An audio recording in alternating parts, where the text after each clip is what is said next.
நாடாளுமன்ற தேர்தலில் வேட்பாளர் தேர்வு குறித்து 2 வாரங்களில் அதிக சோதனையை சந்தித்து வருவதாக தமிழக காங்கிரஸ் தலைவர் செல்வ பெருந்தகை தெரிவித்துள்ளார். இப்ப நான் படுற கஷ்டங்கள் இருக்கு பாருங்க. இந்த 2 வாரமா எல்லோரும் எனக்கு வேண்டிய மாணவங்க, என்னுடைய தலைவர்கள். நான் மனப்பூர்வமா அவரை நேசிக்கின்றவன், தலைவராக ஏற்றுக்கொண்டவன்.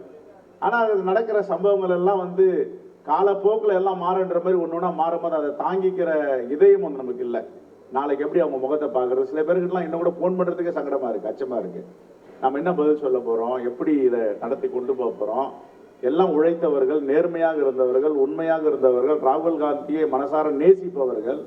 இந்த கட்சியிலேயே என்ன சோதனை வந்தாலும் வேதனை வந்தாலும் இந்த கட்சியை விட்டு போக மாட்டேன்னுட்டு கடைசி வரைக்கும் இருப்பவர்கள்.